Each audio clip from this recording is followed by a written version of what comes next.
When money's got you feeling frustrated or frazzled or freaked out or frankly just wishing things were a bit better, a lot of us jump to this. Scrutinize the grocery list, slash subscriptions, put it on a payment plan. Whatever you do, spend less. But at YNAB, we have a different approach. The solution isn't to spend less. It's to become spendful. Spendfulness is what helped Shirley pay off her student loans and transform her relationship with debt. It's what gave Brett the resilience to leave his last job and take his time finding a better one.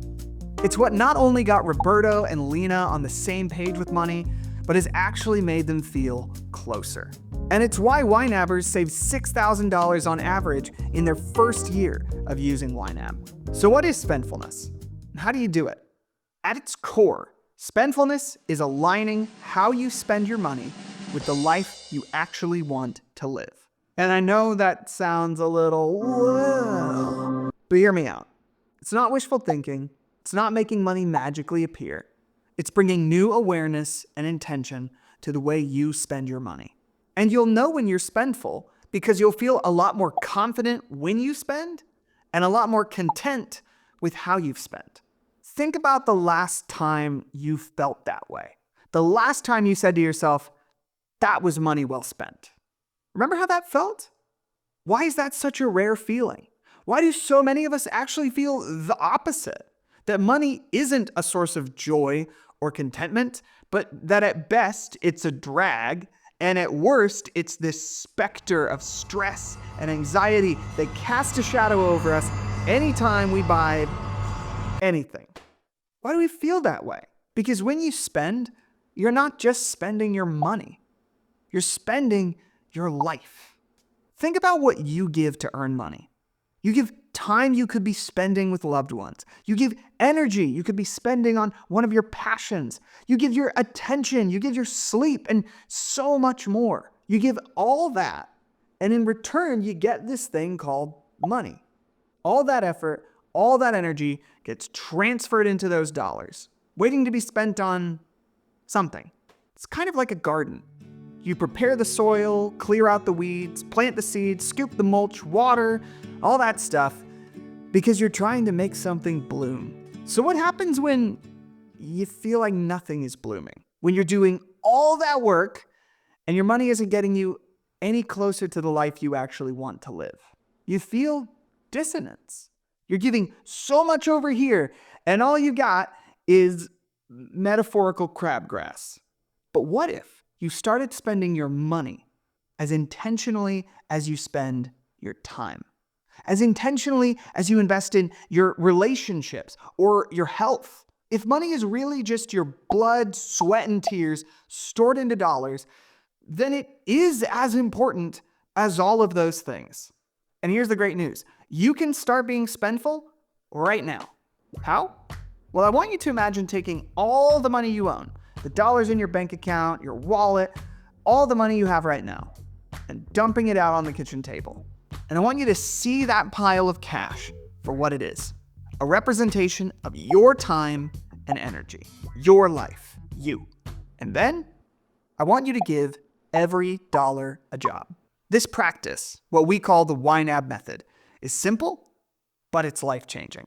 It's how we start to transform that dissonance into something better. When you do this for the first time, you will feel more peace about your money than you've had in a while. And the more you do it, the more that confidence and contentment will start to settle in. So, how do you give every dollar a job? I'm not going to give you a bunch of arbitrary percentages or try to tell you what you should or shouldn't spend your money on, because the reality is, you already know. So instead of a bunch of prescribed numbers, what I'm going to offer instead is a practice. 5 questions you can ask yourself anytime you receive money. First, the reality question. What does this money need to do before I get paid again? We can talk about mindset and energy all day long, but at the end of the day, bills gotta get paid. So we look at what's coming up between now and when we think we'll get paid next, and we set aside money for those things we need to take care of. Now for this question and all of the other questions to really serve us, We need to focus on the money we have right now, not the money we expect to get with our next paycheck. Those dollars aren't here yet. They're not on the kitchen table, so we can't set them aside yet. But if I pull $400 off my ethereal kitchen table and set it aside for groceries, then when I need to pay for groceries, I know exactly how much I decided to set aside. I know I have that money right now.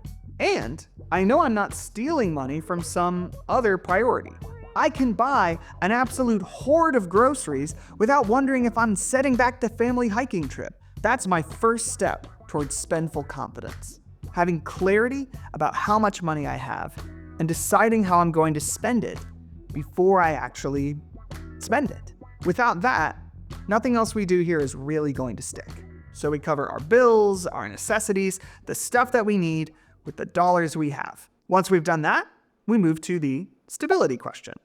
What larger, less frequent spending do I need to prepare for? Most of the time, it's not the groceries or the mortgage that send us into a tailspin. It's the leaking fridge, or that time you said Macbeth backstage and broke your arm during a community production of Oklahoma. It's getting hit over and over again with annual fees or subscriptions that you've forgotten about. So how do you get off that roller coaster? You break down those non-monthly expenses and treat them like monthly subscriptions. You know that crazy thing where the holidays just keep on happening, like every year? You get to November and you suddenly think, oh my gosh, I'm gonna spend like $600 on gifts next month. But what if, in January, you started setting aside $50 a month? And you kept doing that. All of a sudden, December rolls around, that $600 is already there. That's somehow boring and exciting at the same time. Same thing for unpredictable expenses. You don't know when your next car repair will be, but you know that setting aside $100 each month means you'll have $1,200 in a year. And that's gonna come in handy whenever your carburetor eventually breaks its alternator or something. I don't know, I'm not your dad. The stability question helps us prepare for the big stuff that usually derails us. But it does even more than that. It takes what would be a crazy roller coaster and turns it into something consistent, stable. Now all your needs are covered and you're getting future-proofed? We've got like 3 more questions. What's even left? Well, how about the resilience question? What can I set aside for next month's spending? This is where we take confidence to a whole other level. You're not just preparing for specific things that will happen. You're being proactive so that you've got breathing room no matter what happens.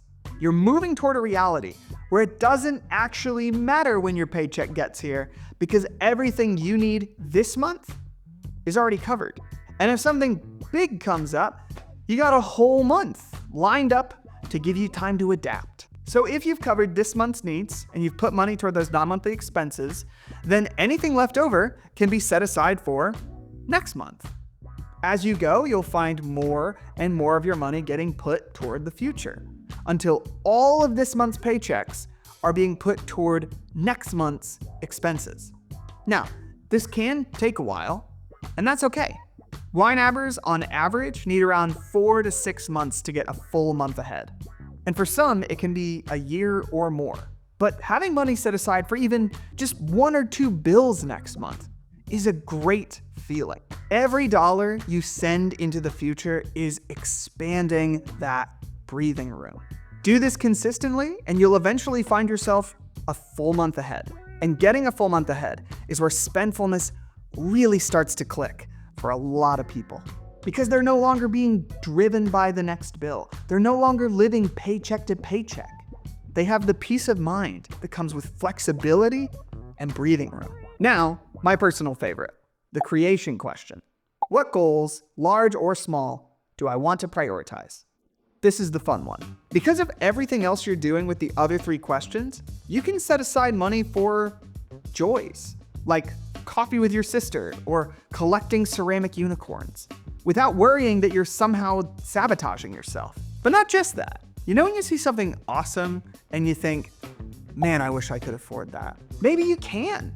If you want to stay in the Cinderella Castle suite at Disney World or start a bee farm, a bee factory, just do the same thing you did with the stability question. Break it down into manageable monthly amounts and start setting that money aside. And if you're not ready to do that quite yet, you can write that intention down in your plan so that it's ready for you to add money to it whenever the time is right. If you really want to level up this practice, you can check out our video on the wish farm, a special technique for making your little dream sprouts into big old ears of reality corn. I don't know. Importantly, this question gets asked alongside all the others. It's not something you earn by first getting a month ahead or saving up a certain amount. The value of these questions is not in providing some hierarchy for your priorities. It's helping you see the trade-offs and feel the tension that often gets missed when we just swipe the card without any kind of plan. So before you set aside all your leftover money toward next month, you should absolutely set some aside for things you enjoy. For a lot of us, that's hard to do because we've somehow been persuaded that money is only about responsibility and security, and that any kind of joyful spending is inefficient or wasteful or something we need to earn. But while the money you put toward reality and stability and resilience will bring you that quiet joy of peace of mind, the money you put toward creation brings you the loud, colorful joys of just doing the things you want to do. I mean, ultimately, everything you're doing in the previous 3 questions is just making space for this question. And prioritizing your joy, your quirky hobbies, your dreams, and yes, your little treats. That's gonna make you much more likely to actually stick with this. Okay, surely that's everything, right? Well, there's one more thing, and I saved it for last because it's an absolute game changer. Unless you're a very thorough psychic, you don't know everything the future holds. We make all these plans around what we call a normal month, but a normal month is kind of like Bigfoot. I have an idea what it looks like, but I'm not sure it actually exists. And what's more, we're making predictions about the kind of person we're going to be in the future. And like it or not, we have a tendency to change. Grocery store you thinks, I bet I could make a 5-course meal tonight with all of these raw ingredients that definitely won't rot in the back of the refrigerator. But 6:30 you might just really want a pizza. You just really want a pizza. That's why our final question is about flexibility. What changes do I need to make, if any? Flexibility means revisiting the plan you've made and changing it when new priorities arise. This is where a lot of us feel like we fail with money. We make a perfect plan, and then our plan falls apart. Therefore, we must be pretty bad at this. Maybe we're just too irresponsible. But if you've given every dollar a job, then you can change your mind and adjust your plan responsibly without losing any clarity. If you need an extra $20 to buy those once-in-a-lifetime concert tickets, then you have to choose another priority to pull from. Do you want to do a little more home cooking and pull from dining out? Or is the car in good enough shape that you feel okay snagging a $20 from auto maintenance? Whichever choice you make, you're making a specific trade-off. Rather than introducing fuzziness into your life, you're actually clarifying your priorities. You're saying, right now, this matters to me more than this. And this might sound counterintuitive, but this question actually does a lot to foster contentment. Because you're regularly reevaluating your priorities, your money is going toward the things you care about more often than not. And that's a recipe for greater contentment. And there's no guilt required. If you change your mind, you move some money, and you move on. And that's it. Those are the 5 questions you need to give every dollar a job. These are questions you can ask right now, as soon as this video is done. And when you start to apply this method, guess what? You start being spendful. I'm not saying you're gonna start glowing and feel instant inner peace, but you're gonna feel better. You're going to feel a little more in control and a little more confident. And as you apply this practice, as you ask and re-ask these questions, paycheck after paycheck, that sense of spendfulness is going to deepen. You're not just gonna have more money. You're going to feel like your spending represents you. That it's an expression of you and what you care about. That your money, your life, is being spent well. Or you could just spend less and see how that feels. But if you like the sound of being spendful, you can try out our 34-day free trial of the YNAB app. Or you can check out our communities and hear about other folks' spendfulness journey.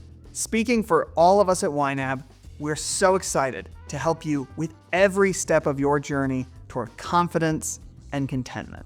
Thanks for watching.